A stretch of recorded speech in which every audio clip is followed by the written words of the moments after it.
All right, I'm locked in. Let's do this. I'm locked in. I'm ready. I'm so ready. Okay. Oh boy. Hi everybody. How you doing? I'm Paps, a rising VTuber and an artist. Today we're going to be working on this page here for the comic. I'm actually kind of looking forward to it. I feel very proud of the line work that I've done for this page, so I feel like it's going to be kind of fascinating to run through it. So yeah, let's find a couple of different things. So first of all, I need to figure out where I put the ship. Okay, that's good. We have found it already. That's a great start. Where? I'm going to put all of these in one folder. It's kind of mind-boggling to me just how many parts I have just for like the setup of some of these. I have impressed myself. I also cursed myself because now I need to make a new frame border folder. I forgot. I remember how to do that, I think. I need to like Jason Bourne. I need to like Memento. I need to like Slumdog Millionaire my way into remembering what it was like and what I was doing.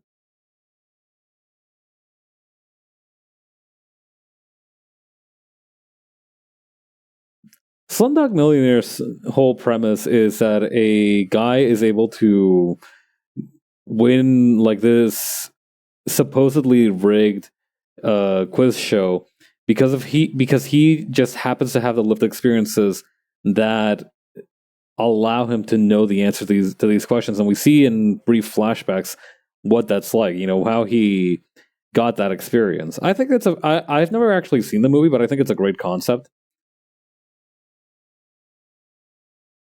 I don't know. It reminds me a little bit almost of like Forrest Gump in certain regards. The premise of it. Because in Forrest Gump, we see this one dude kind of just being there for several major historical events, and he just kind of has a very nonchalant reaction to most of it. Like during one party, I think it was he invested in like Apple or something. It's like, yeah, no, they seem like decent folks. Oh my god. Forrest Gump does have its weak moments, but it's not. I don't know. I just think it's a funny premise that just being there at the right place at the right time just like lets you just do whatever the fuck you want.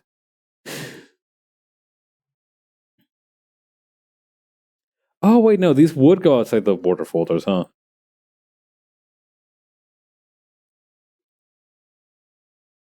God. Sometimes it is like that though. I do feel like occasionally you do have moments where you do have to like Slumdog Millionaire that thing. Not necessarily that you're trying to remember it consciously, but you kind of remember why you remember, if that makes sense. You're like, huh, why do I know that?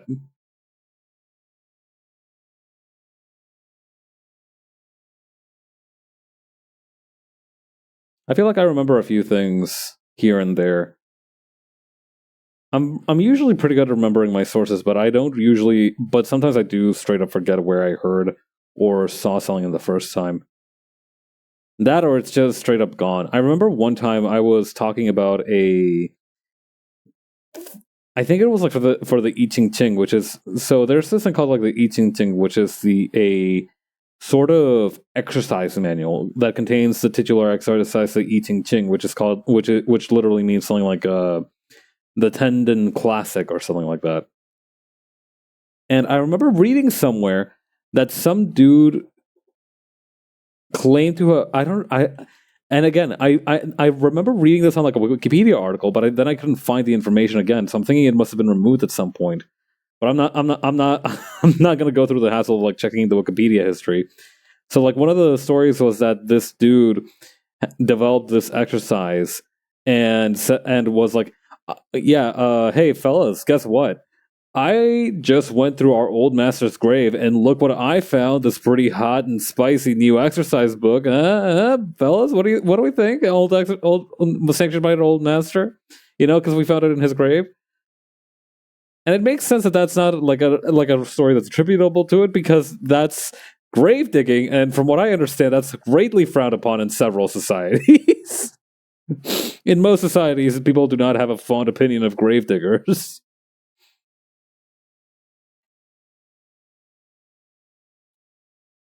Okay, then over here.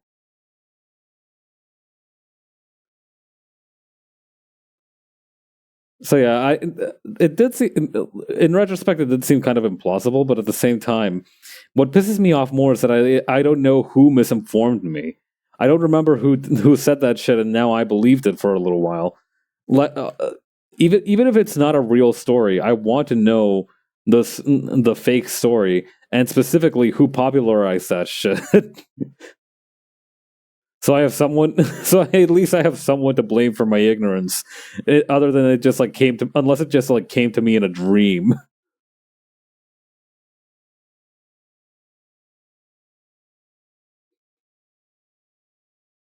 What's crazy is that we still do things like this today. I remember that some people were looking through Tupac's a studio for years and finding works in progress that they ended up releasing time and time again.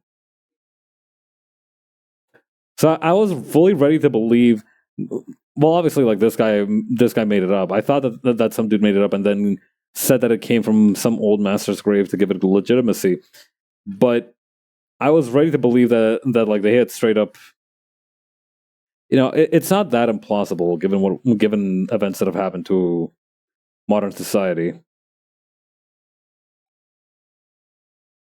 But even the thing is, even if he addressed the whole grave robbing thing, there's still a whole bit of like, okay, if this manuscript is such hot stuff, why didn't our master share it with us before he died? Like he obviously didn't have some kind of big secret like this. Like I feel like he would have told us, being that he's our dead master. There are so many holes in that story. I mean, the thing is, right? That's assuming that it's just like one dude trying to convince everybody. It could very well be that it was, kind of like how in some science fiction stories they'll be like, "Oh yeah, the government's just going to call it a gas leak, but it was actually aliens." I wonder if it was almost like that, just to kind of like create a narrative so that people would accept it.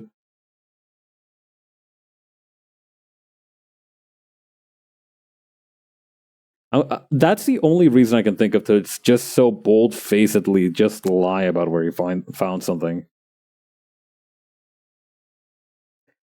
Firefox was begging me for mercy, so I'm back on mobile. God.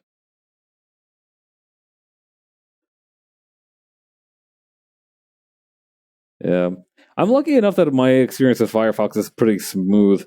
I do occasionally feel like I've traumatized it because sometimes when I check my add-ons, for some reason they'll have like duplicated menus or something. Like I have this one add-on called One Tab, and this is the one that it happens to the most. So maybe it's just like a one tab thing. I feel like I've talked about a one tab before, but I'm gonna sing its praises for a little bit. One tab is pretty great because with a click of a button, you can pretty much just send all the current open tabs, and you can arrange it so that it only sends the tabs on the left or tabs on the right of the tab that you're currently on.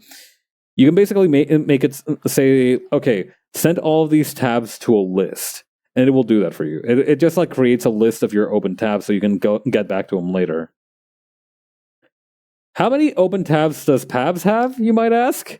I currently have 1,324 tabs in my one tab list. Most of these are just like images that I found on like while I was just browsing social media, and I was like, "Oh, that's cool," and I was like, open a new tab, and then I just save it at the end of the day, like, "Oh, look, I gotta go to bed. Might as well save all these images to my one tab so I can get them later for my reference folder." And then that escalates.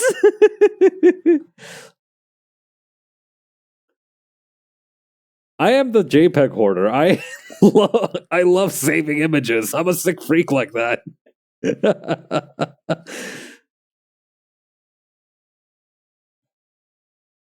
As far as I can tell, it's like a hereditary thing too. Because my mom loves photography, and she has like 5 terabytes of photos at any given time. Truly, my family is like generation after generation of 2 terabyte Teds. I want to believe that my dad is a lot more reasonable with his file saving stuff, but he just puts everything on OneDrive, so we will never know the true vastness of his riches.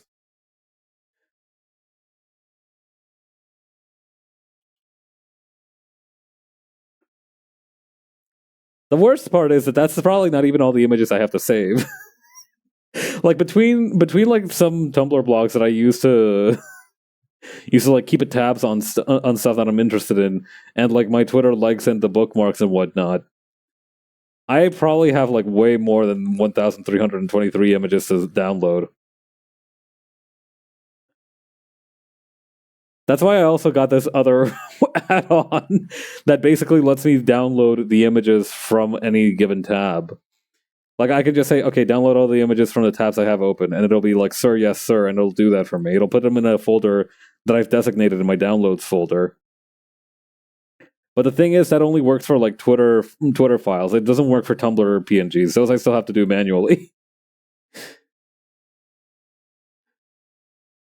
I feel like have you ever heard of that one analogy that people use for AI? There's like this one analogy called like the paperclip manufacturing problem. The analogy goes that a business has a very powerful AI, and at one point, the people start using the AI to for pretty much everything. Right? They become very dependent on it. But then the issue arises one day that a secretary is like, "Ah, oh, shoot, we're out of paper clips. Hey, boss, can I order more paper clips?" And the boss is like, "Yeah, sure, just use the AI." And she's like, "Okay." And then she orders paper clips because that's what a normal person does. But then something funny happens. See, the AI is smart, but it's not particularly clever. It understands that she wants paper clips. But because it's also juggling all these other really vital stuff for the businesses, right? And the AI is also like making some major decisions. Maybe it has a few problems with regards to understanding the scale of value of certain things. So instead of ordering a normal box of paper clips like a normal person would, or like how the secretary could have done without the AI, the AI instead kind of decides to pivot. Now, the most important thing in this AI's existence is the procurement and production of paper clips. And like the company suddenly starts making insane amounts of money, but the AI is 100% funneling all of that money into just buying and producing more paper clips. And obviously it's just like a sort of analogy, but it's essentially saying that like if we over rely on AI, and obviously there's lots of obvious consequences to that, but besides the obvious consequences, the AI might eventually create a value system that is so alien from our own. It just wants these fucking paperclips so bad. It'll want things that are so outside of our own system of values that we will not be able to meaningfully interact with it in any way. It'll be like some kind of weird, fucked up, sunk cost fallacy. But yeah, that's the paperclip thing. And so I feel like I identify a little bit with that parable with regards to the fact that I have add-ons for my add-ons just so I can more efficiently download images. I am the paperclip AI, except that I just fucking love JPEGs and PNGs.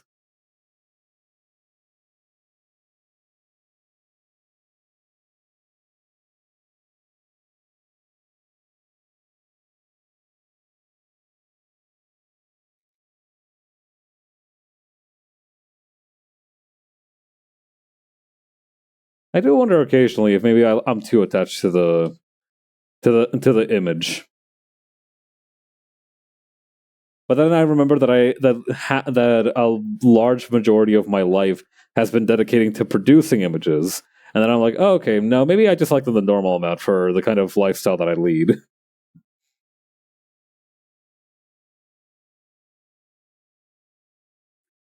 I gotta tell you, I really got a boost in power too when I found out that. So on Firefox, you can use Control Shift S instead of the Shift Windows S command. So normally, if you use the Shift Windows button S command, that lets you take a screenshot of your computer, of your computer screen, and that works in any program. But if you're using Firefox, I found out that you can access a similar function using Control Shift S, and it lets you drag the area of the screenshot as much as you want. So if there's like a really long post that I'm trying to save, I can just drag the little rectangle, the little bar with that captures what I want, all the way to the bottom of the post. And I just need to make sure that there's nothing like the website's header or anything in the way, and then I can just save that. And that is really useful.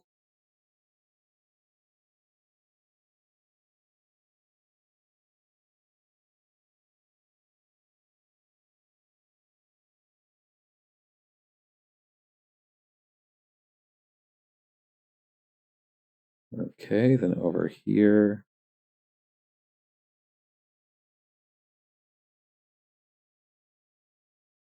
I was talking earlier about how sometimes when you remember how you remember something. And that is also part of the reason why I feel like I save so many images, because I feel like if I remember a joke or something that is relevant to the situation, I want to be able to access that. I remember one time when I was a child, I did this thing where my mother's friend was coming to visit for a little while. And something about the conversation reminded me of like this one exact Calvin and Hobbes strip. So I ran to my room, grabbed the book, spent like a minute and a half trying to find the right thing. Not even that, like 30 seconds. I was like on search engine mode. Found the comic, ran back, and presented it to my mom's friend, being like, "This is just like that thing you're talking about," and she laughs. She did find it funny instead of like what I think it actually was, which was kind of kind of actually no, that was very funny. That was objectively a hilarious thing for like the 7/8-year-old to do. Actually, no, it probably would have been closer to like 9, maybe 10 during that time. No, probably like. All right, so I was there for like okay, so 7, 8. Let's say 9. Couldn't have been older than 10. Definitely not older than 10.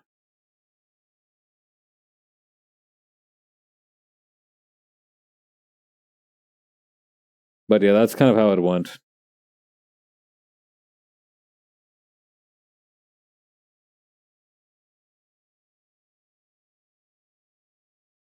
So I guess that's partly why I also do that. Is that sometimes I remember, oh, this reminds me of this one thing, and then I want to have that accessible to me, and being able to preserve that is super important to me.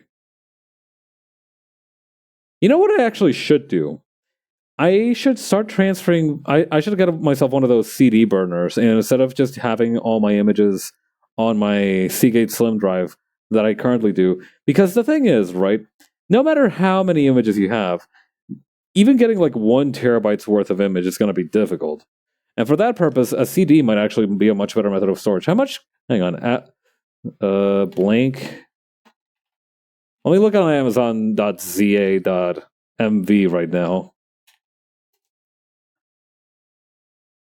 Blank disk.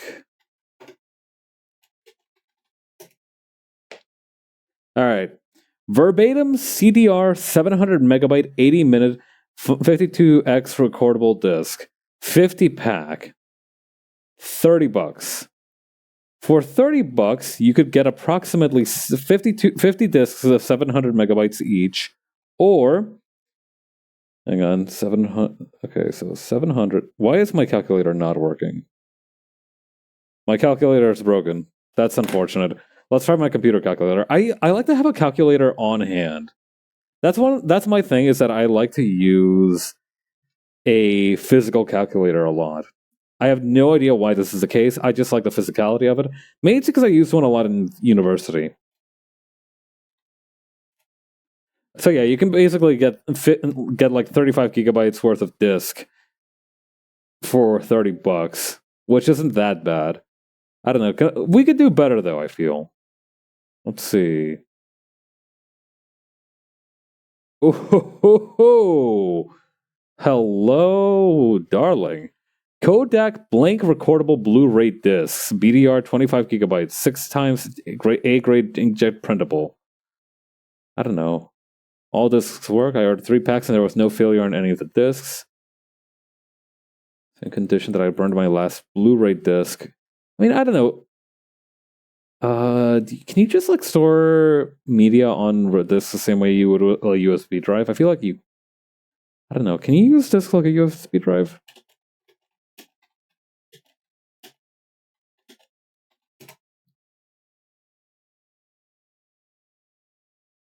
Let's see.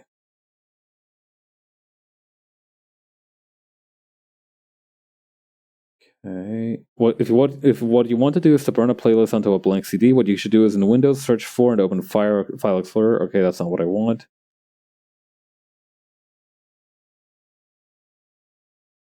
Okay, hang on.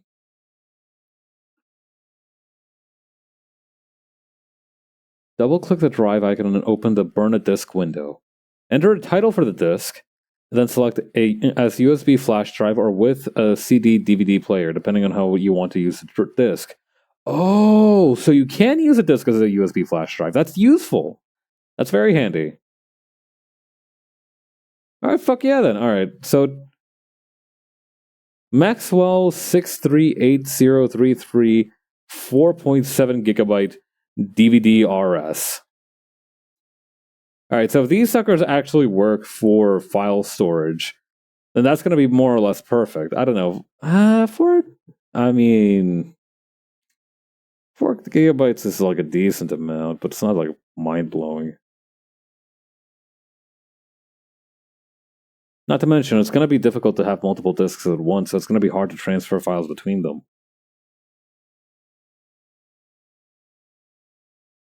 Then again, if I'm just looking to hoard images, I don't think I necessarily need to think about it too hard. Any old thing will do, and it's better to use a disk than to just have a USB drive permanently plugged into your computer. I hear that's bad for the drive and bad for your computer too. Or so I hear. So I hear. I don't know. I might just go and drive by a Best Buy and see what I can tap into.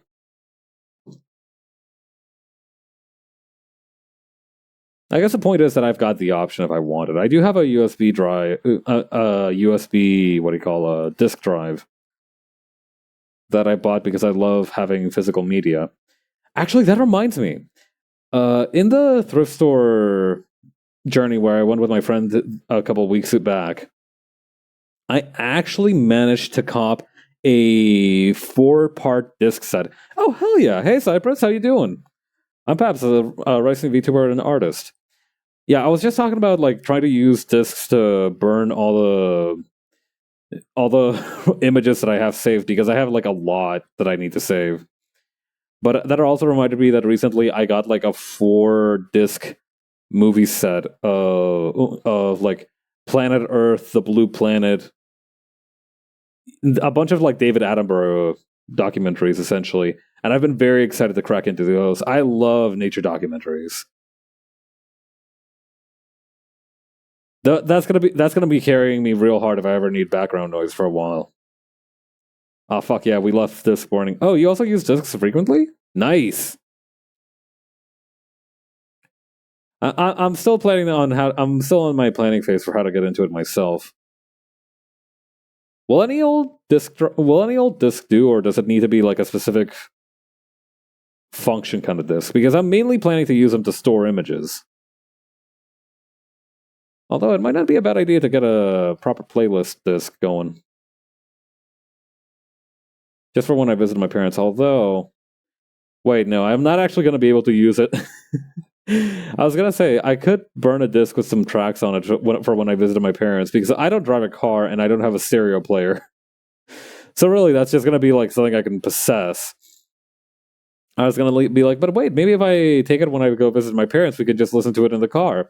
But then I remembered my dad recently took out the CD player from his car because he wanted to get an honest to god GPS in there. That's why my dad is the goat. He wants like an actual GPS instead of like just always relying on the phone GPS.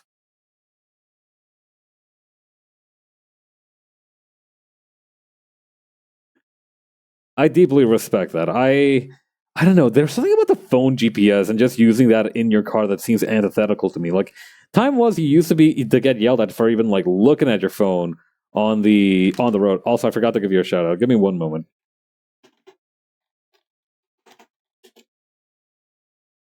But yeah, time was you used to be able to you used to get yelled at by pretty much everybody in the room just for looking at your phone just as a random aside glance. But now you're practically expected to have your phone out at all times, one way or another.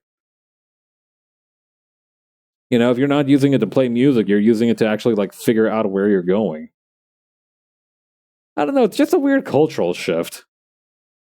More power to the people who adapt, I suppose, but it's just I don't know, it feels like it changed a lot. I was not expecting to see that change in my lifetime. I thought phone out during driving was like always going to be 100% bad.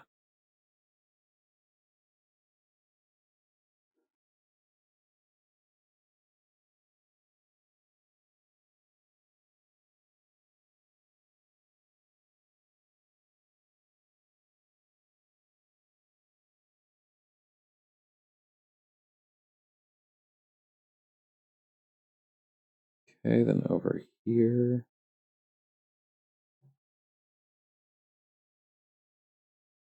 Well, I don't really drive cars very much, so maybe it's not nearly as disruptive as I am making it out to be.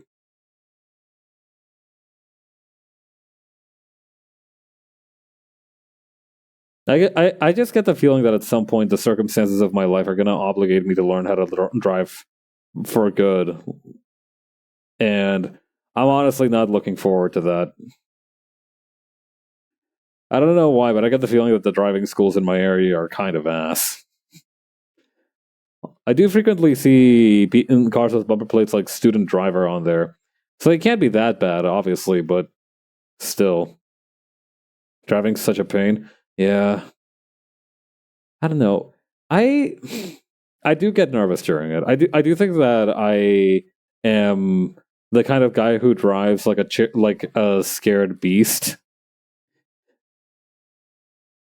You've heard the phrase "an animal behind the wheel," but I feel like the kind of animal that I am is perhaps like one of those like those like weird looking deer kind of things that have like little tiny stilt legs. I feel like I'm one of those behind the wheel.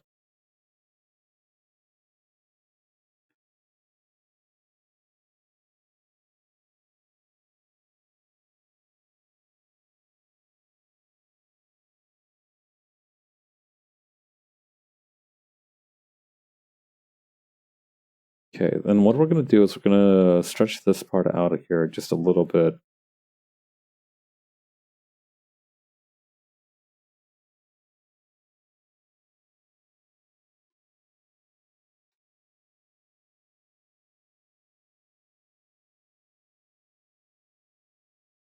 Okay, then over here.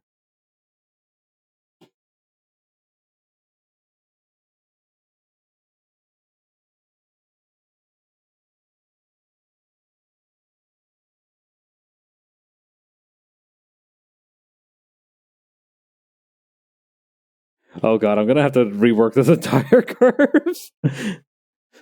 Yo, dude, something's wrong with your sparkle.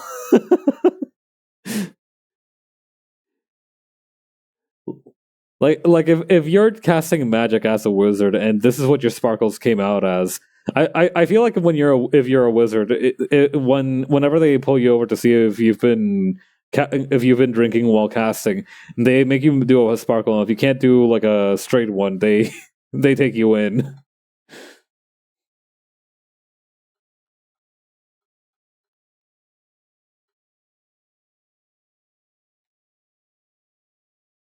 I don't know why. I feel like you know how like there are the kinds of wizards that are like airbrushed on the side of the vans. I feel like if those guys understood the concept of drunk driving, they would want to try it. It is absolutely wrong, but I feel like I feel like if you told a wizard that you can, that in our world, I think if you told them about driving golf carts while drunk, they would be super excited. Like you could tell a wizard that there's like a sort of metallic steed in a very vast, open, useless field in our world that you can basically ride while completely smashed. And I feel like their eyes would light up with joy for the first time in their lives, like as if though they had seen their first snowfall yet once again.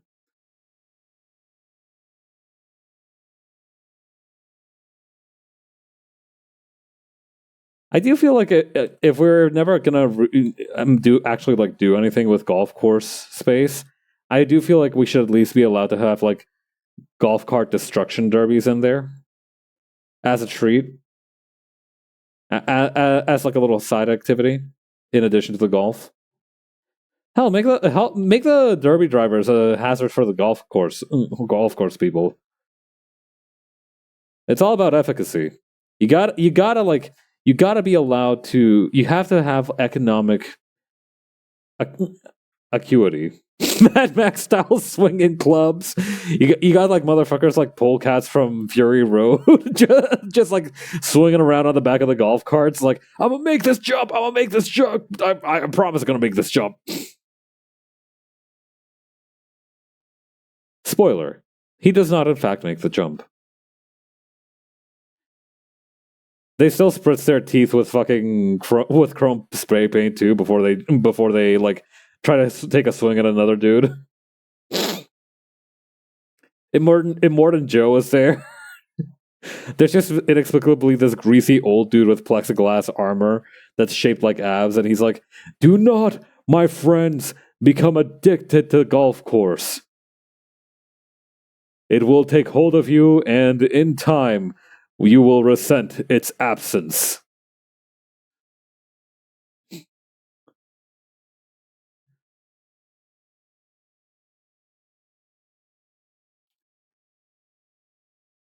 Do not, my friends, become addicted to trying to get a hole in one. Oh, that was so good. Nice one.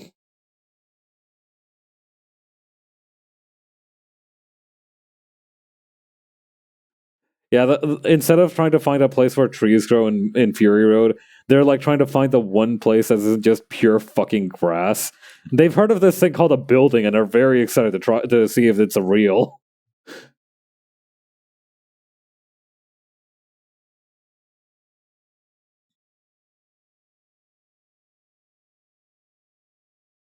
God. Back when I was working on setting up the garage auction, I remember like Googling what are the most common things you always find at garage sales. And one of the things listed was a set of golf clubs. Like apparently at a lot of garage sales, you can find golf clubs that are barely used or used. Essentially, people are always selling off their golf clubs for whatever fucking reason.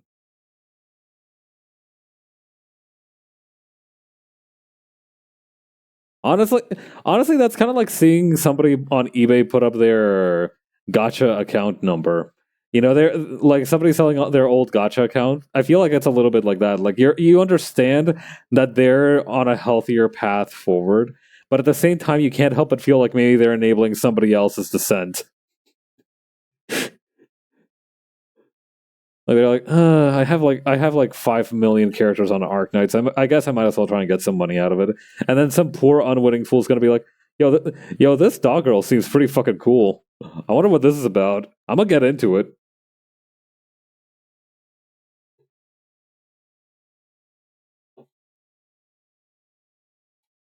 It's kind of like if that one baby shoes never worn story was was not just like was more less so about the baby not being born and more so about the about the baby just like casting off its shoes after beating the shit out of someone.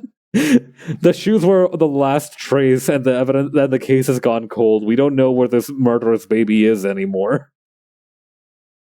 He could be anywhere. You should never underestimate a baby. Gotcha account with 1,000 rolls, never pulled. Bro started his account day one, has just been doing like the dailies, the events, everything. Just dutifully attending to it, like some kind of old master holding a vigil for like a dying culture. But instead of like it being anything meaningful, it's for fucking World Flipper or some shit. God. World Flipper was actually pretty fun. I'm not gonna shit on World Flipper too much. World Flipper was pretty fun and had some great designs. Of all the gacha games that I have ever dabbled in, Arc Knights, Fate Grand Order, I think like World Flipper is the one where where I felt like I was having the most fun. Like, don't get me wrong, getting schnasty with the numbers in Fate Grand Order felt pretty great, and just dicking around with like certain operators and Arknights felt nice. But I don't know, there's something about like the furious tapping that you can do in World Flipper that really appealed to like my sensibilities of being the 24-year-old masher. The only gacha I play right now is Dislight. Oh yeah, I've seen designs for that. I remember you doing some streams of that as well. Yeah. The one comment that I always see about Dislight is that the character designs go hard. And yeah, I've seen some of them. They do.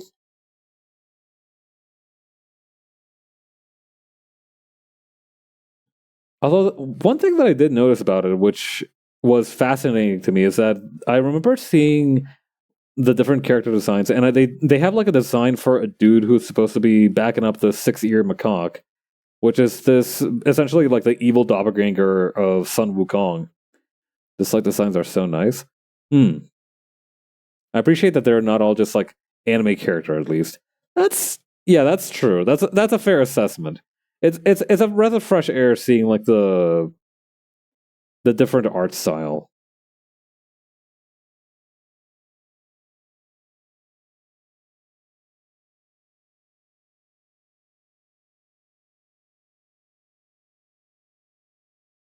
Okay, then over here. But yeah, there's this one dude who is supposed to be like the 6-ear macaque, and that's like the one place I've seen the 6-ear macaque, other than in, surprisingly enough, the Lego Monkey Kids show. And I only found out about that one like way, way later.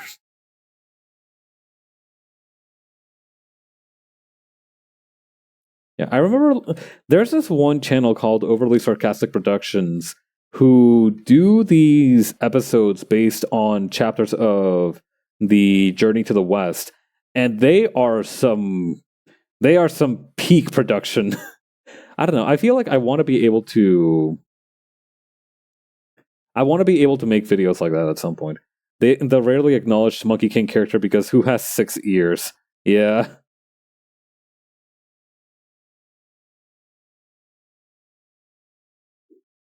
And also, he literally showed up for like one episode. Like he showed up for like one story. Was like a dick to everybody, and was like, "Oh yeah, he's the doppelganger, by the way." And then the thing is that like Sun Wukong then immediately kills him after it's revealed that he's a doppelganger who's got that many ears laying around. So I've heard, type motherfucker.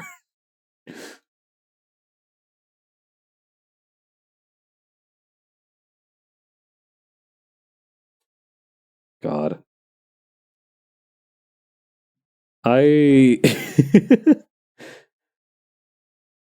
What's crazy is that there's also two other dudes who are like this like Gibbon who is like very skilled at like production or like knows a lot about the DAO, and this baboon who is also pretty hardcore apparently. I don't know.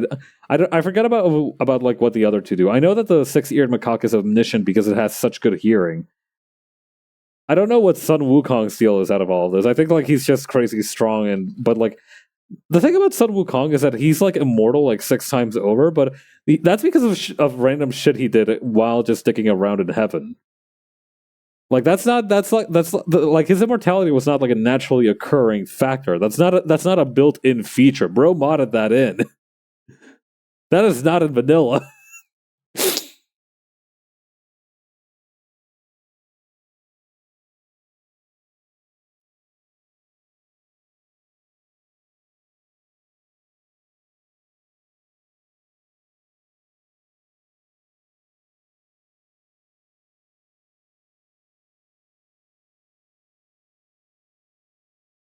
Okay, then over here.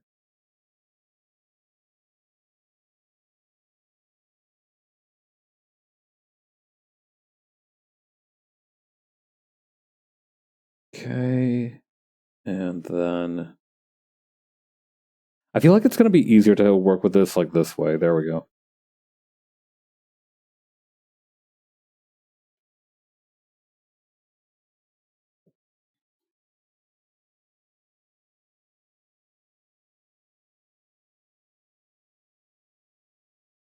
Okay, then over here.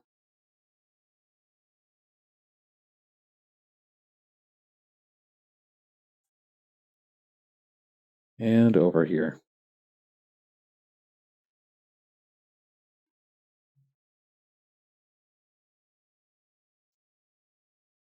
Let's simplify this part here so we can get a proper handle on it.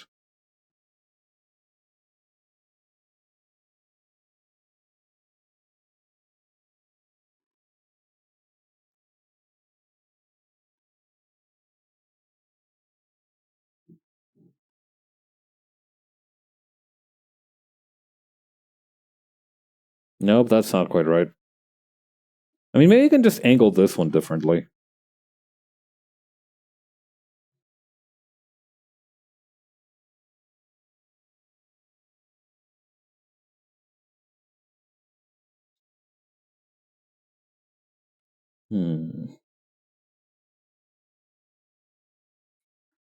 Control point, switch corner, there we go. Actually, let's simplify these too, why not?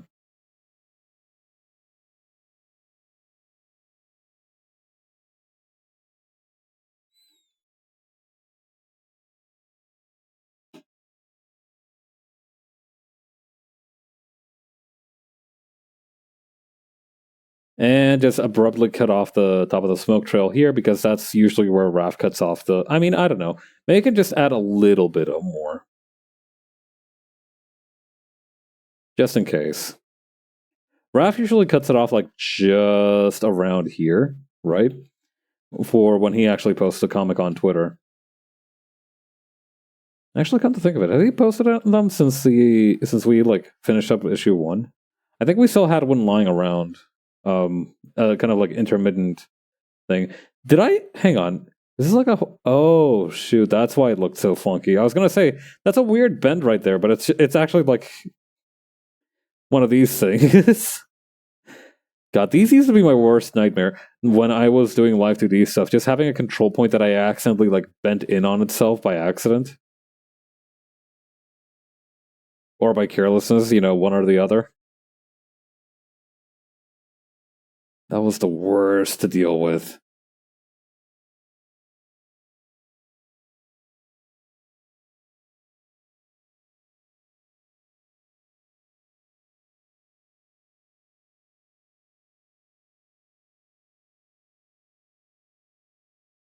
Come to think of it, Live 2D has probably had a few updates since I stopped using it, huh? I wonder what kind of stuff is available now. I do follow this one VTuber, BZ, Jersey BZ, and she does like a lot of live 2D stuff. She does a lot of cool stuff with live 2D. So occasionally I do tap in and see her doing some kind of black magic shit with the deformations and whatnot. But I think that's more that she's just built different rather than anything new the program has to offer. I do feel like Live 2D is definitely like one of those programs where it's like if it ain't broke, don't fix it.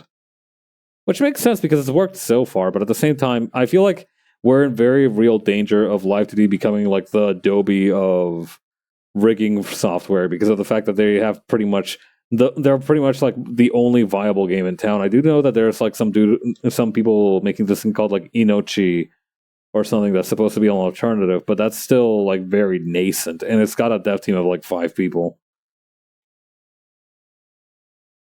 I don't know. Maybe it'll surprise us and they'll turn out to be extremely cracked, but who knows? All I know is that when one person has all the reins, it's never a good thing.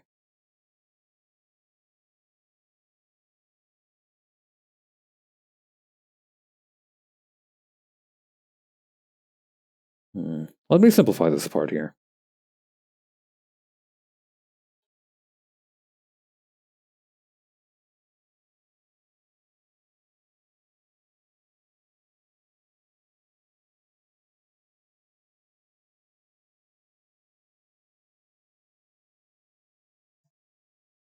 I've recently been thinking about characters in video games whose whole thing is that they are like recurring enemies. Like the first time you fight them, they're pretty decently strong.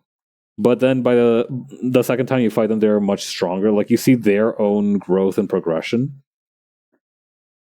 And I thought about them because I've mentioned that I've recently been watching this like 100% unarmed playthrough of Fallout 2, which has been pretty great. I've enjoyed it so far. It's just been nice seeing it. But what I didn't know is that the guy was playing with the Fallout 2 restoration mod, something that I've never myself dabbled in. So Fallout 2 has a fair amount of cut content, and the goal of the restoration mod is to make most of that content, with a lot of elbow grease from the fans, playable and actually work. So, like for example, in the original game, you meet this one dude named Sulik, who's a companion of yours, and his whole thing is that his sister has been taken by raiders.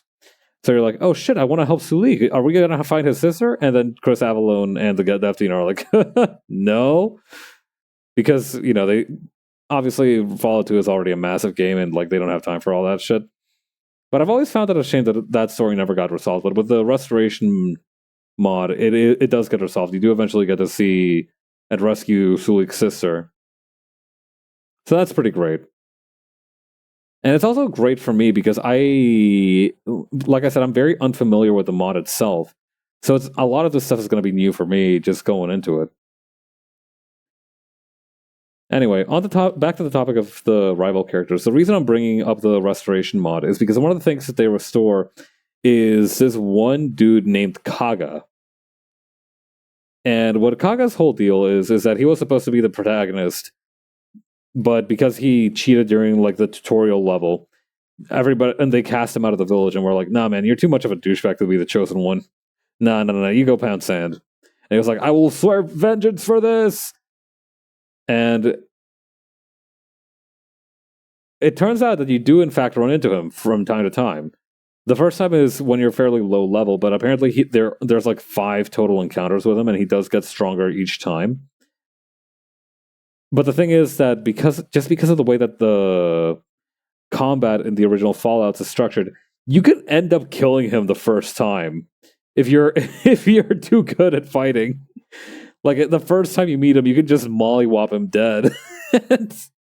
There's really not much the game can do after that, because like then how's he going to come back to life if you've blown a hole through his chest? Yeah, you just murdered the guy. Nobody's stopping you. The thing is that he has like surprisingly good HP, or very good agility at least, when it comes to running away.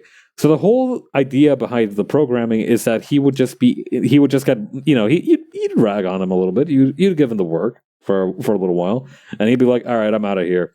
And he'd just run away.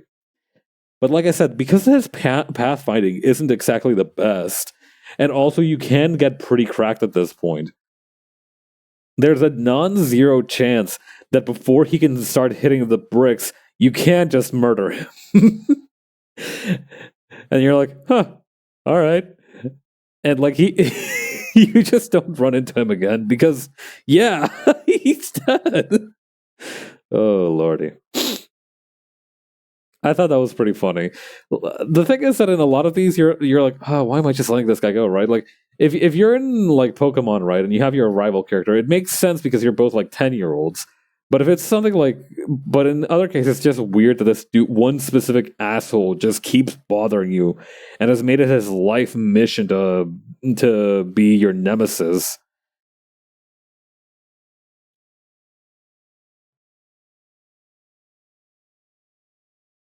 Bro thought he was him. Yeah, sorry about your quest for vengeance, man.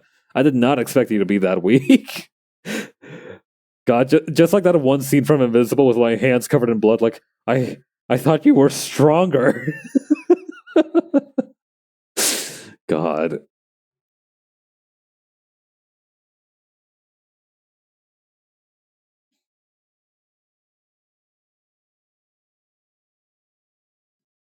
I've watched the first season of Invincible. I never ended up watching the second season. Didn't really get around to it.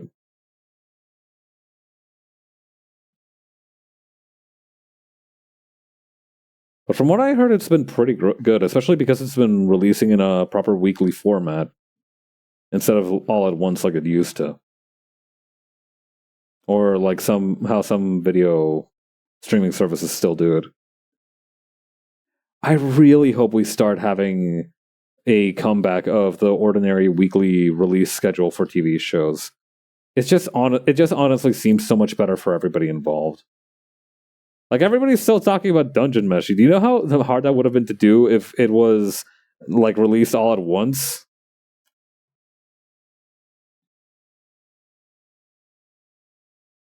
I've been playing Warframe a ton lately, and that also has a similar thing. You can have a rival character, but they have to be a lich. So when you kill them, they'll just come back. And the whole thing is reaching to the point of killing them permanently. That is kind of funny, actually. That is one way to circumvent the whole what if the player is stronger than the character, right? You can just have it be like I remember that in the original Paper Mario, there is a character that's basically like this freshly hatched chick who is very much some kind of like loudmouth douchebag. And he does get up in your business and is like, I'm gonna kick your ass. And obviously you beat him, and he's like, oh no, my ass got kicked. And he comes back later. But in Paper Mario, I almost keep saying Mario Party. In Paper Mario, you don't really murder anybody, but that makes so much sense in a setting where death is a real thing.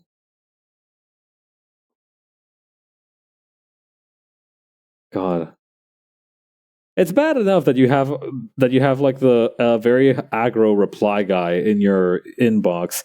It's worse that they can keep coming back to life after you finally snuff out their miserable mortal shell.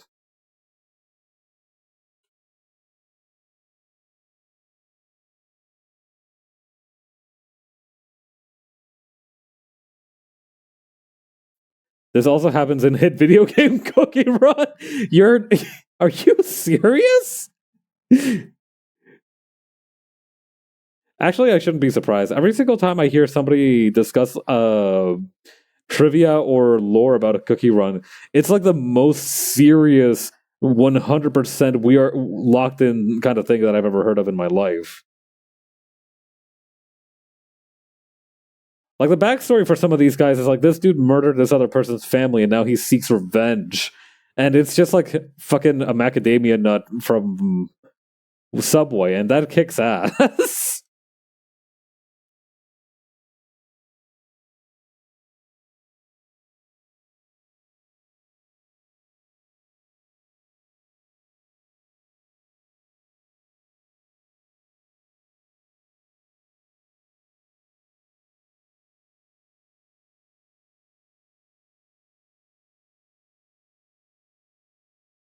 Yeah. I don't know. There's just something very romantic about having a dude who's an insane hater. There's a nun, the question of mortality, and the point of life. Holy shit.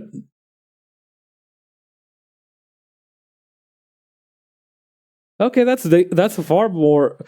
And it's like, what happened to the plot of the movie? God.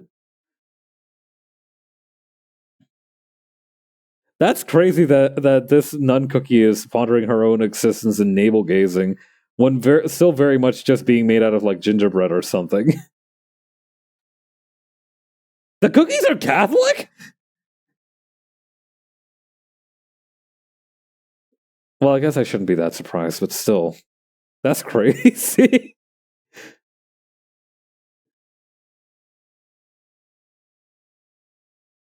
I don't know. I feel like it's kind of cool that they can dabble in like more deep storylines like that sometimes. You know, I feel like it's an enrichment for the writers.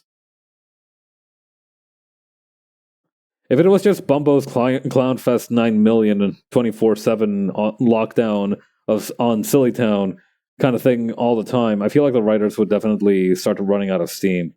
So, and it's nice for the players too because it gives them a chance to really. I need to undo a lot of this, but I don't know. I like having the opportunity to have more serious topics in an otherwise lighthearted video game. I think that's important. Or rather than important, I think it's just a neat feature. Yeah, there's like a whole Catholic nun versus the bad guy who questions mortality. This is also a side plot. Holy shit. What's crazy is that I remember being in middle school and seeing people do Cookie Run on their phones. I didn't have a smartphone at the time, so I was just kind of like sitting off on the side. But God, it really is just like a huge media franchise at this point, isn't it? Huh? They have to have like a webtoon, right? I would love it more if there were some connections. Like there's a lot of world building, but very little connecting stuff. Ah, it's kind of like so because they have so much world building in this side stuff, but because the side stuff is locked away, it's kind of hard for everything to kind of be connected together, huh? I first started playing it in high school. Ooh, you're a long time player then. I know nothing about Cookie Run, but it's wild the amount of stuff that I hear around it. Yeah. Does it have a webtoon? I feel like it has a webtoon. It's gotta have a webtoon at some point. Oh, okay. Short story, all ages. Yep, from your boy Huey. This is a Sprite comic. Wait, holy shit! I think this is a Sprite comic. Okay, so this is not an official comic. I found a Sprite comic though, which is fun. There is a comic in Korea, but it's technically non-canon. Oh, well, I guess that has to be the case, huh?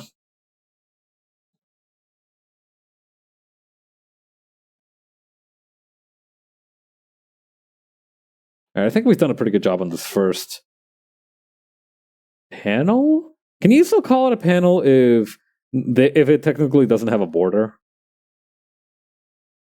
There's also shorts which are canon, huh?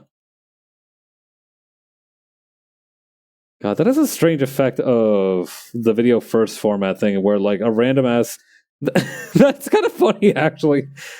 In Guilty Gear, right? In Guilty Gear, there is a canon pachinko machine game, which is crazy to me. But I guess if that can happen, then it makes actually more sense for shorts to be canon.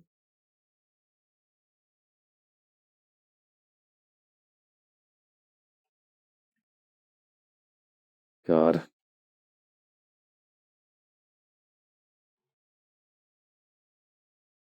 It's crazy that some Japanese devs really said, if you want to learn more about the story, you need to develop a gambling addiction. Well, I guess that's most gacha games these days, huh? I kind of realized it as soon as I said it. God, what a time to be alive.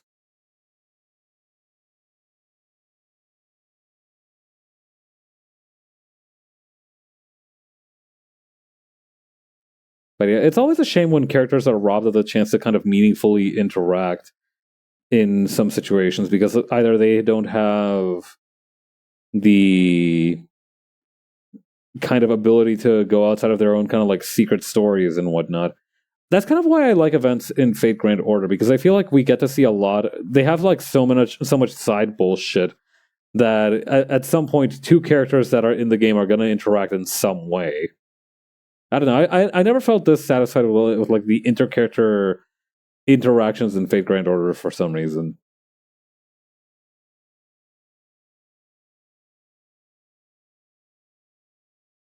But again, you kind of have to be careful with that because like the events are free to play, which makes sense. But then you have like these own personal little side stories, and well, I guess there's no one perfect way to do it, huh? You could just release a normal video game and try to and try to like have those as normal events. I think that's how it happened in Xenoblade Chronicles, where you can just have like little side events with the other characters. But I don't know. I've never actually played that game.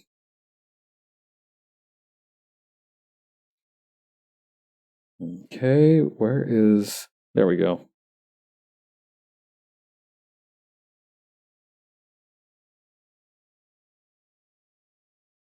Actually, wait. I think I might have made this before I had the liquefy tool. Can I like?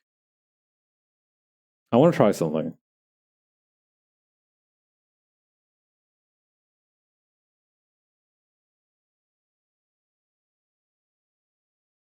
Okay, where is liquefy tool? All right. So we're gonna expand this a little bit, and we're gonna make it so that the plane looks like it's curving a little bit from speed. Also, I call this a plane. It's not really a plane. Warframe does have that a little, where some characters never really interact much, are in completely different spaces, but there are still enough instances of that actually happening that I'm not too bothered. Huh.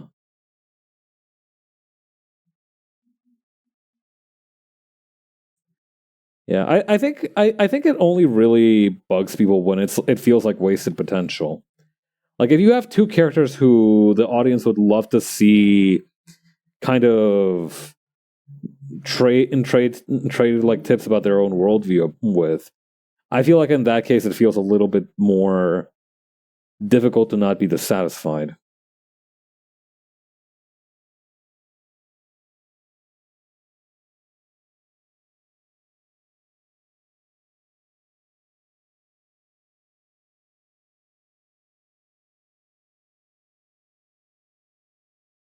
What's crazy is that I have at least like 4 or 5 people that I know who play Warframe, and I still have not seen a single second of gameplay of that game. At this point, I'm not sure if it's. I'm not sure it's not an elaborate hoax.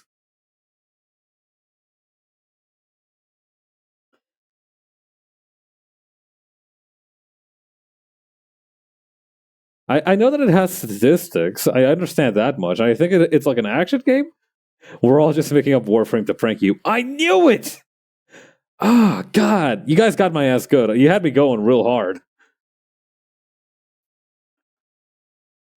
You had me hook, line, and sinker. I thought that was a real ass game.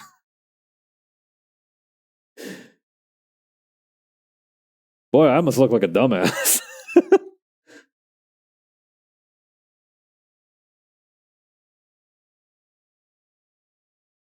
No, but I see people booting it up, and I'm like, I wonder what goes on in there.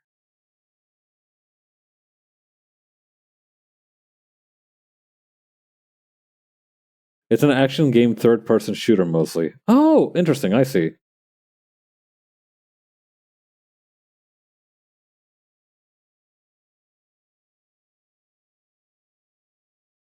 There's a bunch of stuff they've done with it beyond that, but yeah. Okay.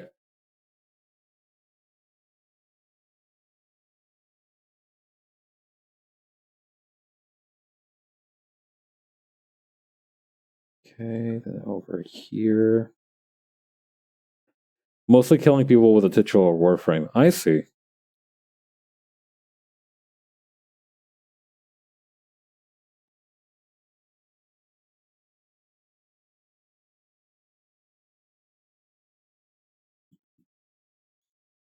Yeah, okay. I'm gonna make. I was gonna try and do something cool with the shape of the flipper here, but I think it actually works better if it is just its normal teardrop shape. I call this thing a flipper. It's a turbine. Let me bump up the stabilization just a little bit.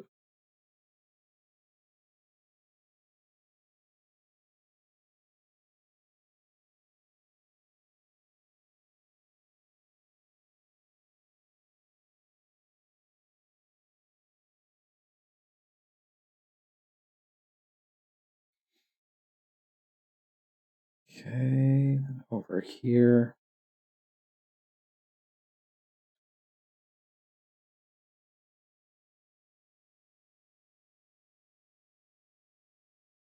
Okay, we can have a little bit of curvature to the turbine. That's fine.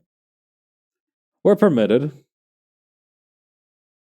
We're not out here trying to land on the huts, and this thing can have a little bit of structural lack of integrity. As a treat.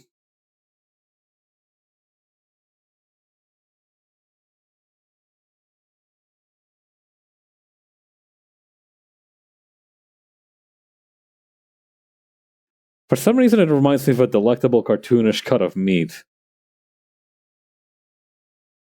I feel like you would see some dude biting into this after taking it out of a campfire. This is that sort of thing you eat in Monster Hunter. A whole hunk of jamon iberico.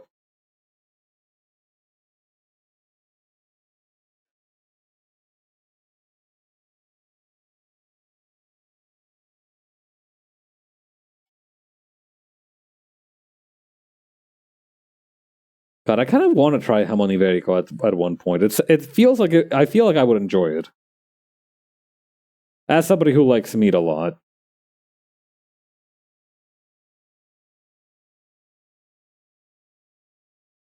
Okay, then over here.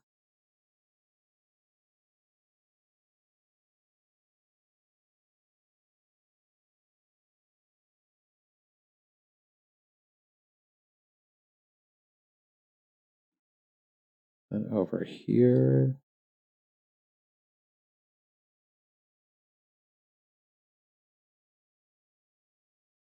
I'm still really proud of how the model for the plane came out. I don't know. It just feels nice when your references actually work. God, how many months ago did I actually like make this model? It must have been like ages.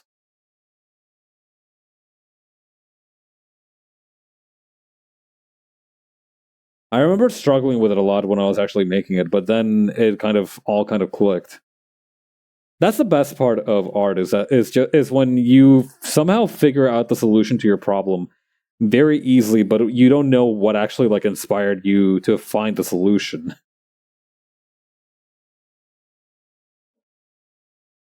Like your neuron randomly does that thing where like the DVD logo hits the corner of the screen perfectly, and suddenly you know now exactly how you need to draw it and from what angle and perspective. It's nuts.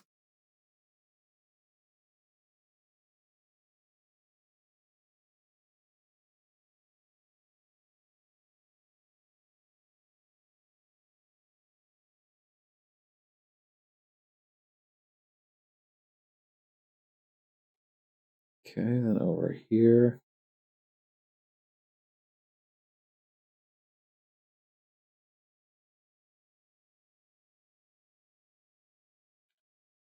We can stretch this out a little bit just so it can cover this better. There we go.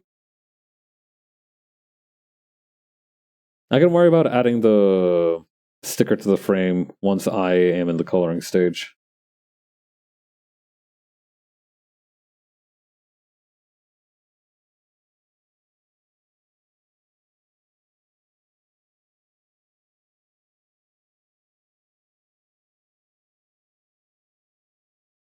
Okay. And over here.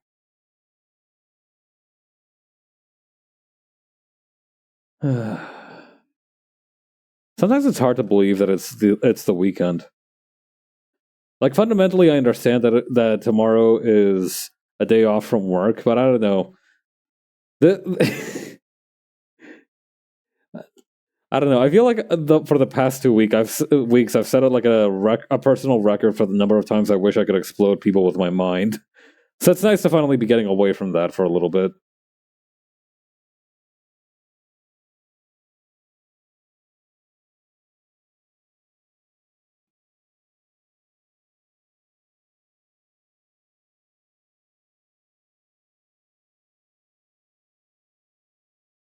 Okay, then over here.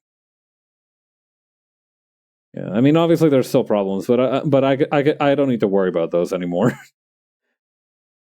That's the great thing about like being rolling off a project from my workplace is that once it's not my problem, I can literally, if somebody tries to bitch about it to me, I can literally just say that's not my problem right now, and they'll have to be like, I guess it's not. It's great. It's one of the greatest feelings in the world. Obviously, this doesn't make me a team player, but but sometimes the team can go stuff it. Listen, you got to look out for yourself from time to time too. I understand that there's no I in team, but you do have to look out for yourself sometimes too.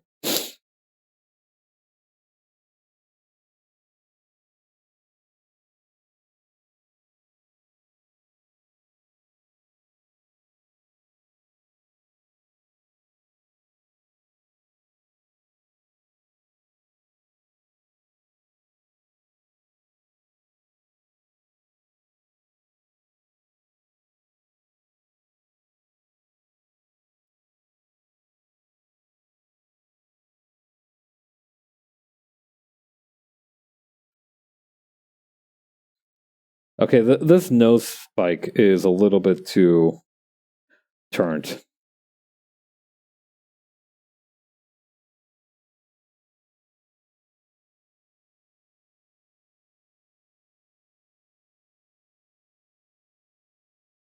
Okay, then over here. There you go. That's a little better.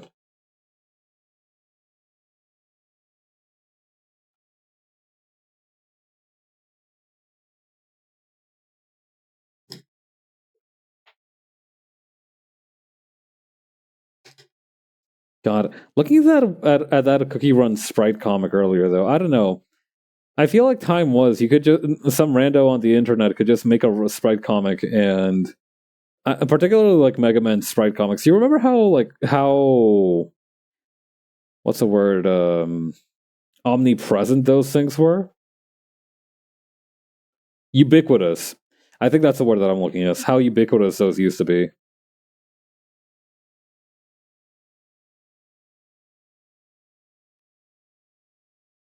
They're probably still fairly frequent. I remember. I do recall seeing. Okay, this might not be the best example, but I do remember seeing some people make fun of Efco Sprite comics over on Twitter. So obviously the art hasn't completely died out. Although now it may just be the territory of gooners, which in some cases is might if you in depending on who you ask might be worse than the art itself dying out.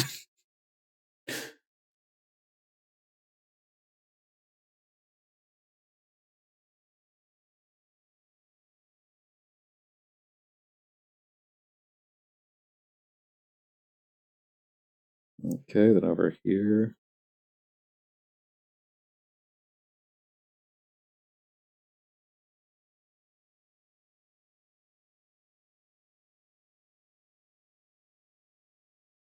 I feel like YouTube poops and old MS Paint Sprite comics kind of came from a similar place of birth. Two houses alike in dignity. In fair Verona, where we set our scene.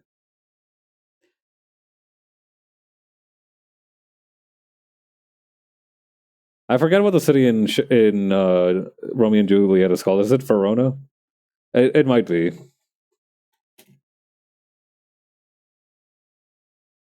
Verona, medieval architecture, main sites, Roman edifices, notable people, sister cities, friendship pacts in popular culture. Yeah, Romeo and Juliet is set in the city of Verona. The Two Gentlemen of Verona is also set in the city of Verona. I feel like that makes sense. I feel like I'd be quite angry if I went to a play called The Two Gentlemen of Verona and it wasn't set in Verona. That's like calling a movie The Midwestern Hustle and having it be set in like Tampa. It just wouldn't feel right. And they'd be like, but no, no, no, no, look, the two main characters are from Verona. And I'd be like, okay, right, but like I the whole thing is called like the Verona Hustle. Why are you lying to me like this?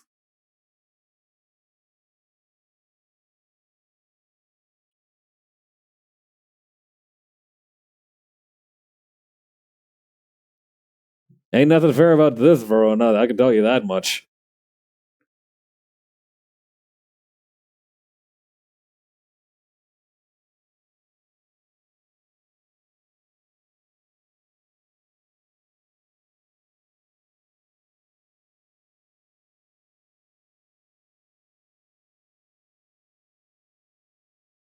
Is this the right side for the horn?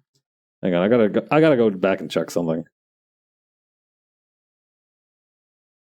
The way you say Verona makes me think of my Sharona. I am saying it with that exact pronunciation, aren't I? My Verona.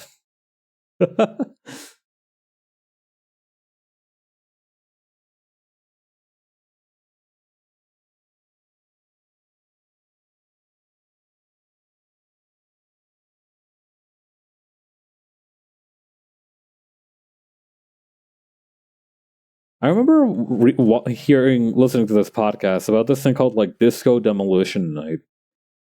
And the guy who hosted it was this morning radio DJ who ended up making a parody of the song My Sharona called Ayatollah. And also the Disco Demolition Night incident in question was like a riot. So the whole deal behind the Disco Demolition Night is that you could get into a baseball game for 98 cents if you brought a disco record with you, which would be destroyed in an explosion. Like that was this whole radio DJ's whole thing, is that he fucking hated disco, which I feel is a little bit unfair to disco and also a little bit suspect for reasons that I cannot succinctly explain. But yeah, that was his thing. His whole thing is that he hated disco.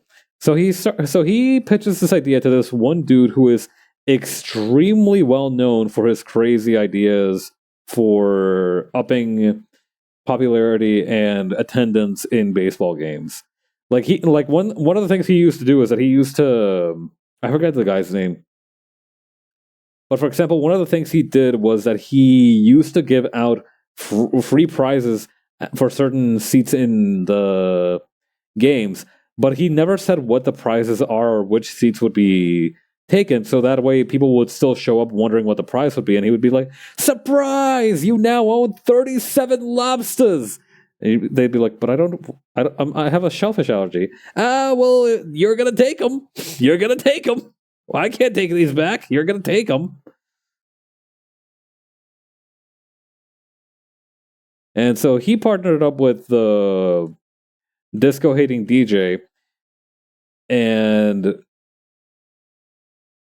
the event was a rousing success, but a little too successful because everybody who showed up was just like this freaking were like the worst, most inconsiderate people to ever walk the earth. They basically turned the baseball stadium into a riot. The the baseball players were like intimidated. They thought they were gonna freaking die. They ended up making a shitload of arrests because of just how insane it became. Oh god.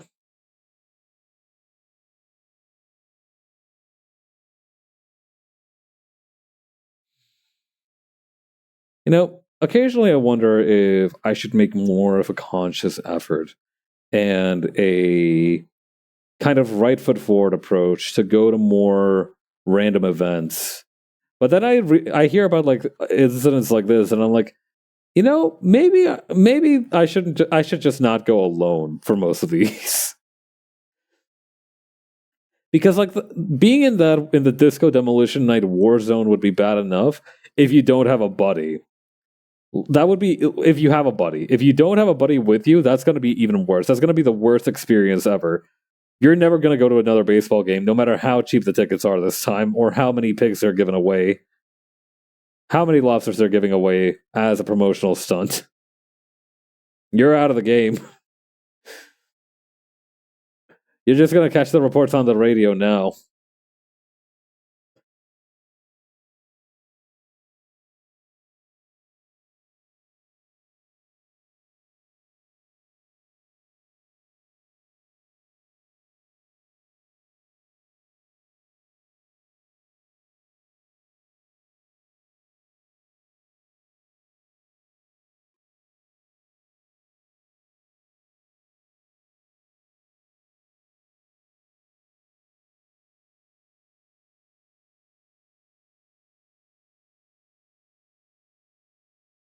Yo, the Horatio 6B is kind of busted.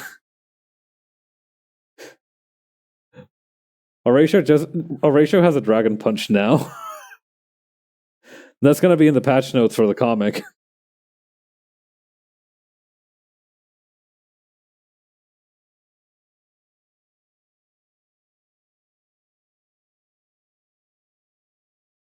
Please look forward to seeing the Dust Loops page for Hawk Sterling in the near future.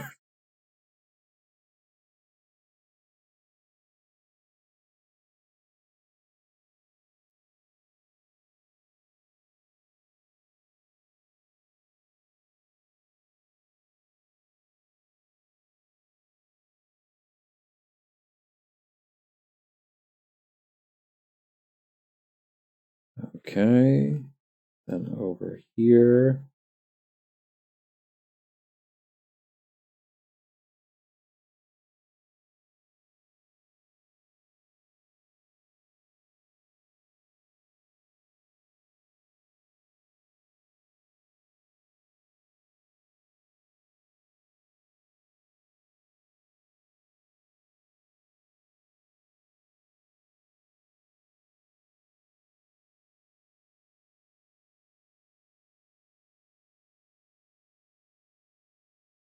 Oh, I see what's happening now. He kind of hooked onto the jetpack, and it's like pulling on Hawk by accident. Oh god, she's like being bungeed right now on those leather straps.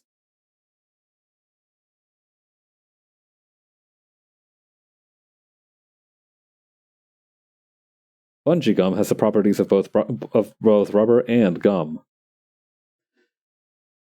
Oh god, I don't know if y'all have seen the Hunter x Hunter fighting game promos that have come out.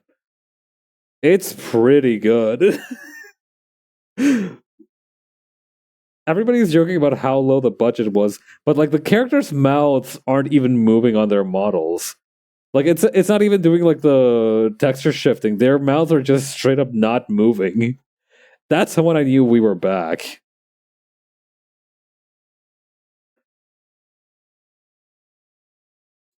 You know how like there was this one post going around that said that a a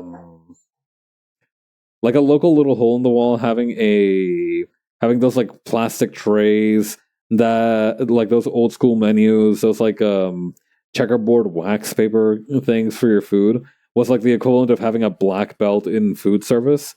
I feel like that's the equivalent of like having a black belt in game design, just being able to get away with not making the characters' mouths move at all. People are very excited about the game, and I'm excited for them. I'm not going to play that because the concept of like a fighting game similar to Marvel 3 frightens me. I don't know. I'm pretty sure Marvel players can move rocks with their minds. So I don't think I'm ready to jump into that frying pan just yet.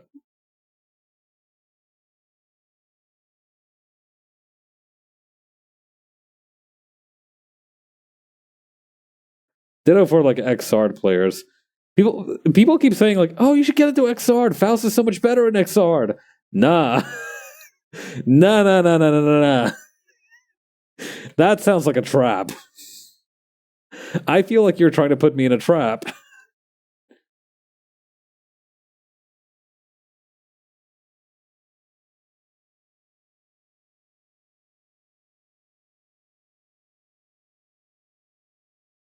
I don't know. Somebody once gave a rather vulgar description of like what it's like to get better or improve at fighting games, and it went as thusly.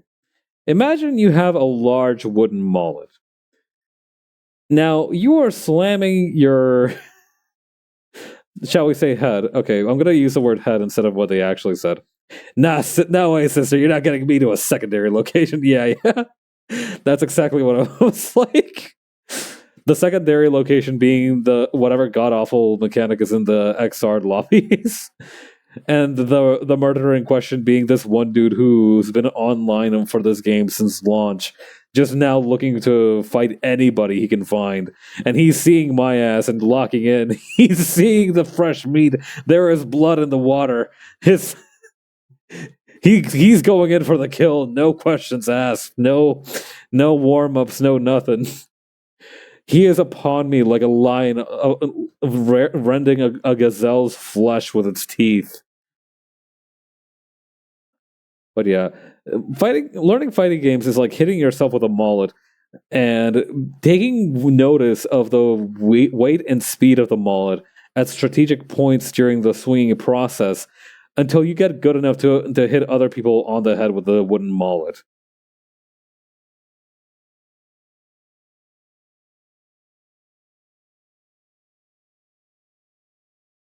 I don't know. I enjoy Strive, but I don't think fighting games are like my thing. I know I also did a full playthrough of Street Fighter 6, but I've never like actually touched the online mode for that game, and everybody keeps telling me that was the best decision I could have made. So I'm not particularly like concerned. Wait, did I put the gash on her shoulder on the wrong arm? Or did I move the gun to the wrong arm? I might have. Hang on.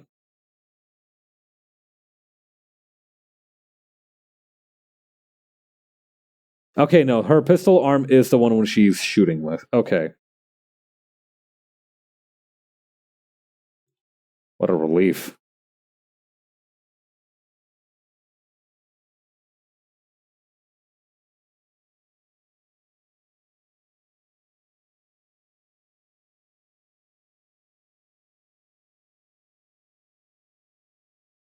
Okay, then over here. Perfect, perfect, perfect.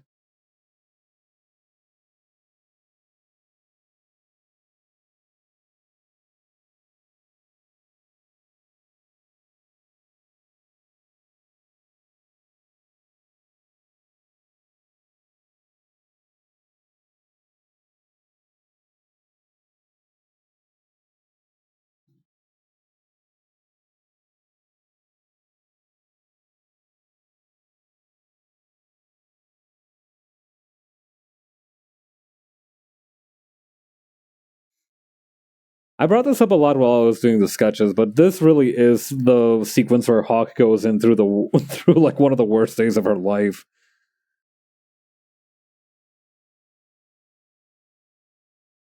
Poor girl.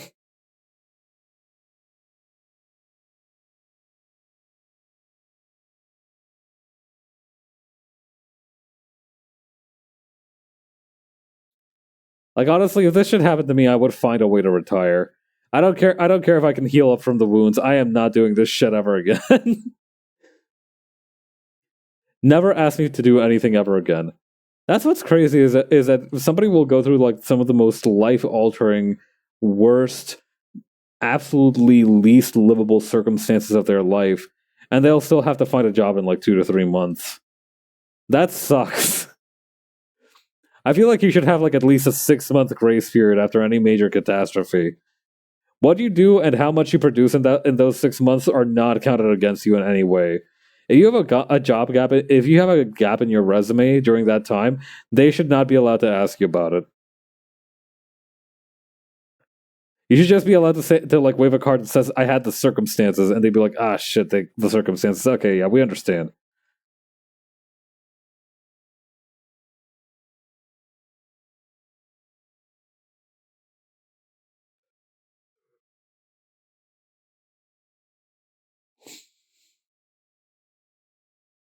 I feel like some people really deserve that time off.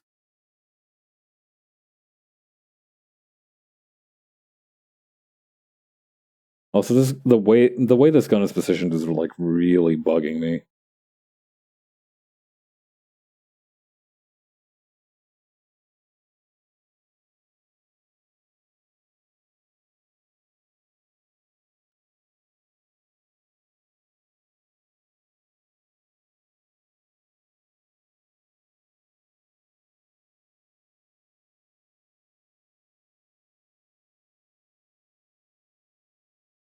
Okay, there we go.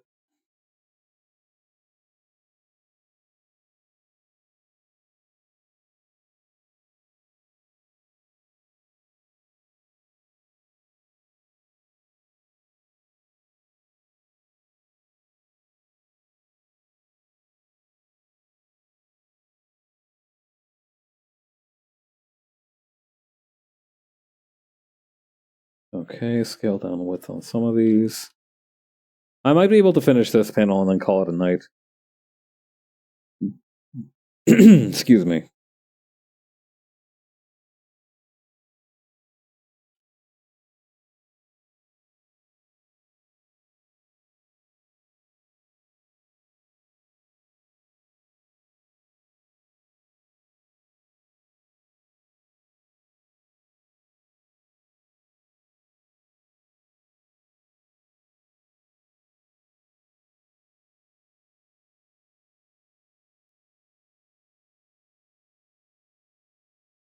Okay, then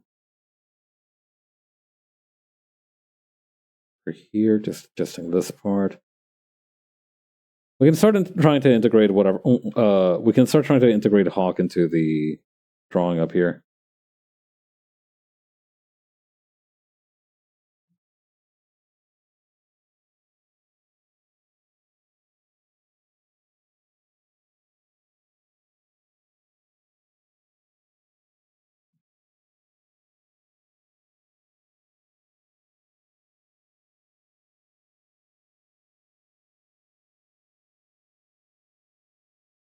Okay, very good.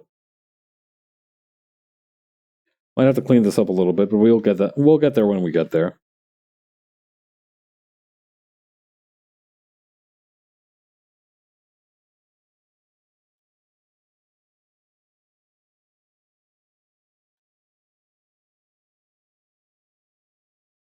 All right, I think at this point we can combine the two. Let's bring her in.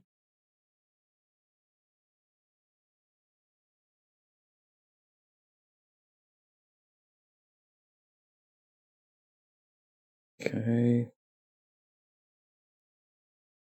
Oh yeah.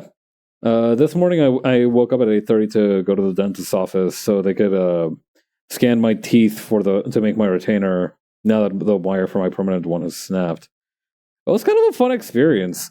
Instead of taking the X-rays like I thought they would, they used one of those. Actually, surprisingly enough, they use the same technology that I said that this staff that Horatio has does. So it uses this thing called LiDAR, which is basically a very fast little camera just taking a bunch of pictures at a time, just spinning around. And so what that does is that it creates a very high detail recreation of that. It's basically the closest we'll have to like, you know how like in sci-fi movies they'll be like, all right, can you pull up a hologram of the crime scene and like a hologram of like the area where the crime occurred will appear? It's the closest we'll be able to make to something like that. Or at least it's the best that we have right now. But yeah, it's really cool technology. And it was cool. And what's cooler is that they had to like fit a whole thing into my mouth in order to do that.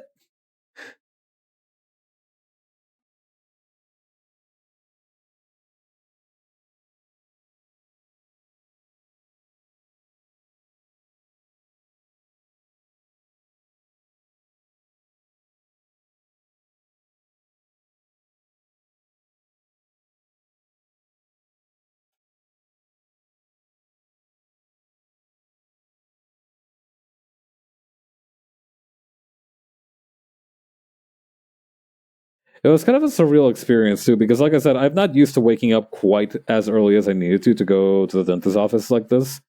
So I felt very much out of it while the nurse was just like jamming this huge wand into my mouth, just like, all right, okay, so turn your jaw towards me. All right, thank you, very good. It was kind of a surreal experience.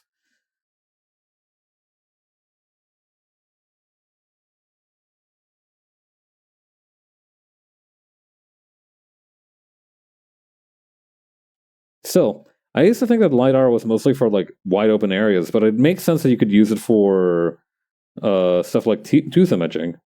That's a much more practical use for it than anything I could have thought of.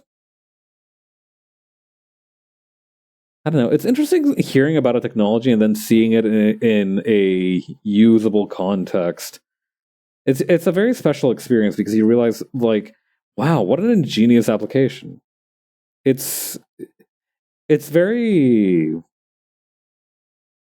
humbling. Isn't quite the right word, but it's not the wrong word either. It's inspiring in a way. Like you understand the principles of it, but then somebody took that one step further and made it a reality. I just think that's kind of cool.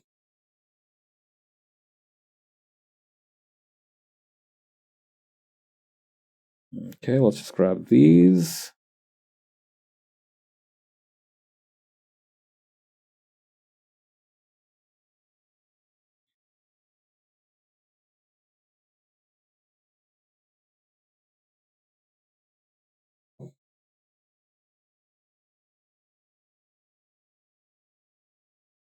All right, dope.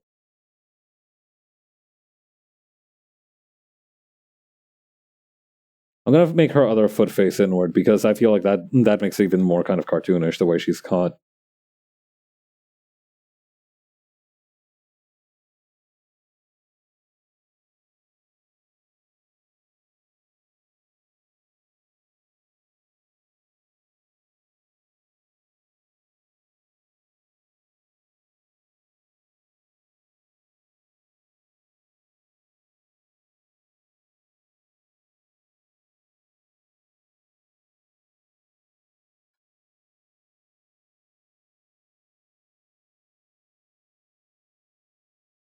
Actually, can I make Hawk? I don't want to make her too turned around because then it's going to be a little bit problematic in terms of just how the angle flows. But I do kind of want her to be more perpendicular to the ship.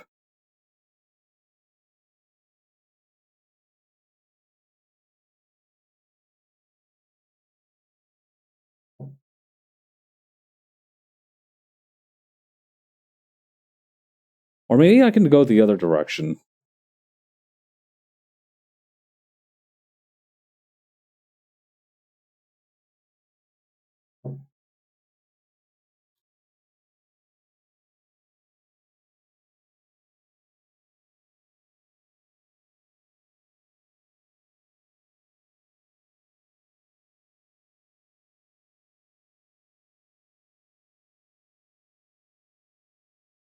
Like this.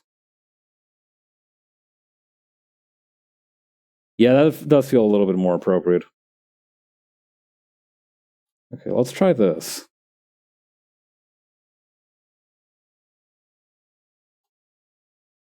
And real quick, I just gotta grab this. There we go.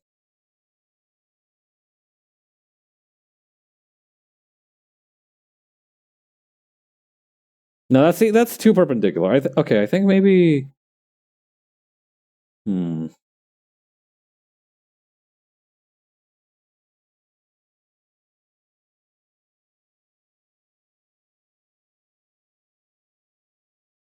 God, could you imagine if Horatio had come in just a little bit earlier and Hawk would have just like bounced off the wing of the ship?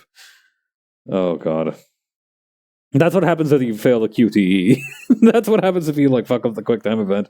Alright, Hawk just accidentally gets like domed by the friggin' by the wing of the ship and dies.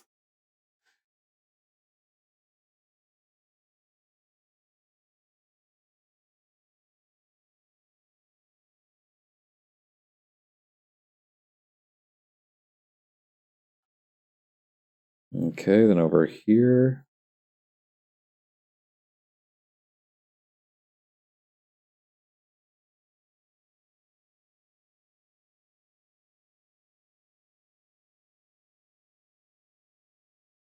Maybe we could even make the ship a little bit bigger.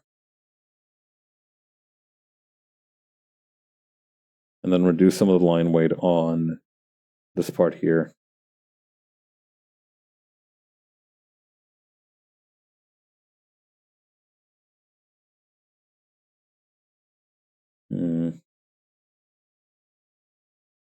Okay, so sadly, I do think the meat shank turbine is going to have to go. As much as it breaks my heart.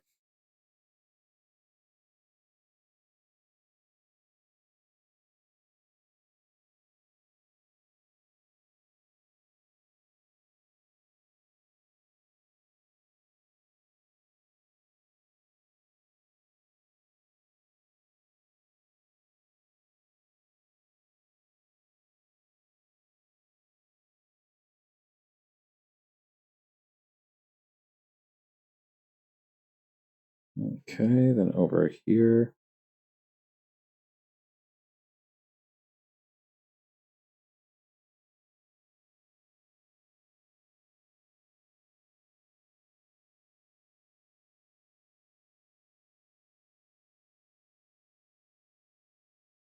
I'm gonna make this bottom curve like more. I'm gonna make it more narrow so that it looks just a little bit faster.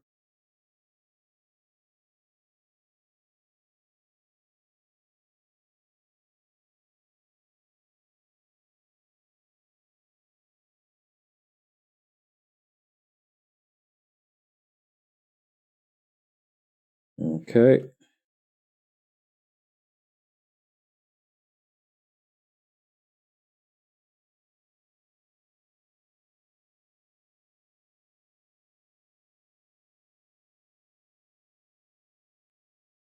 Then over here, we're going to have the turbine hole. That probably has like a proper name, like intake. But since when have I cared about propriety? Does that seem like my brand? I don't know. I feel like I'm polite enough, but I'm not really proper, if that makes sense. Hell, I cuss so much that I threw up the significant profanity and vulgarity thing on the warning system.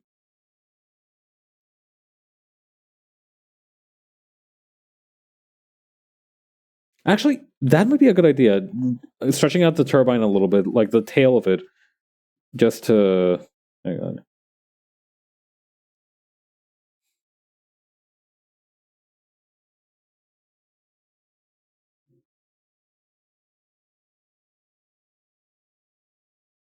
Okay, then over here we're gonna have...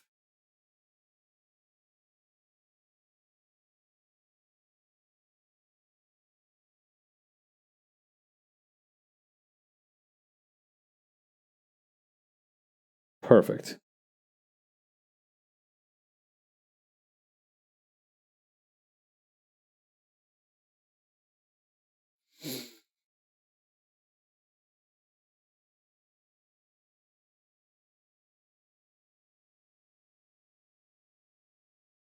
Okay, then I'll erase some of these ones that are conflict and just add some...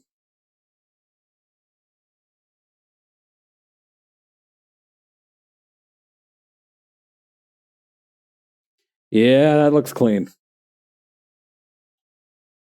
All right.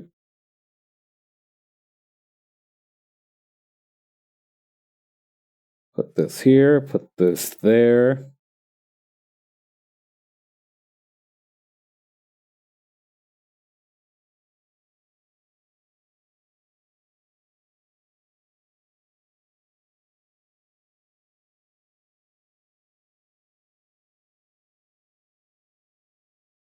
Oh, right, the rest of the jetpack. I forgot about that. Whoops. My fault.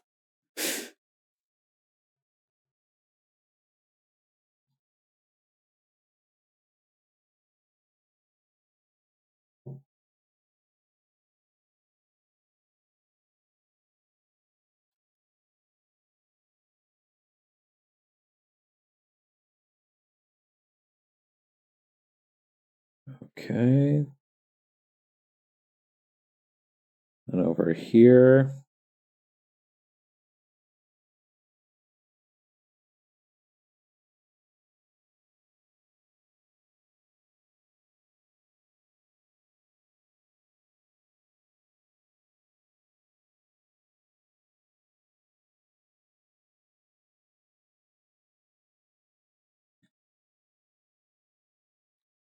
And then maybe we can even kind of angle it like this.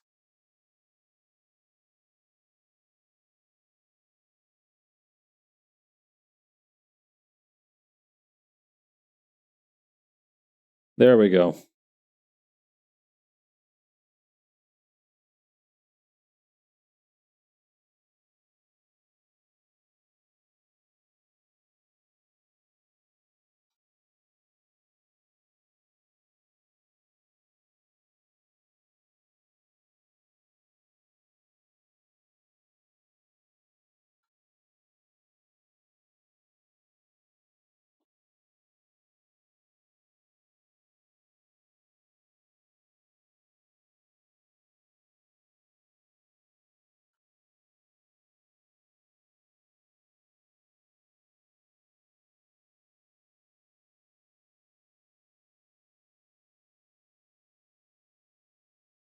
Will this work? Maybe if I connect the lines, that might help a little bit. Switch to control point. Nice, okay.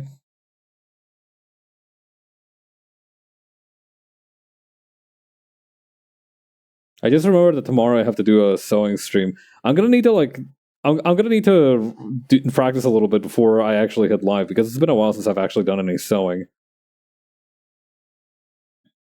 This one might actually be even more violent in terms of how much I get stabbed by the needle than the needle felting stream.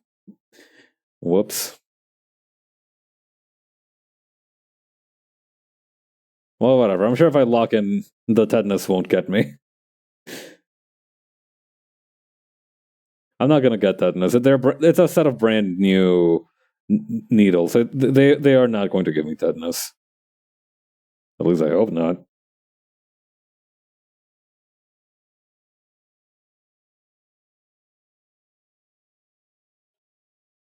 I don't know. There's plenty of time in the day. They might be giving me tetanus.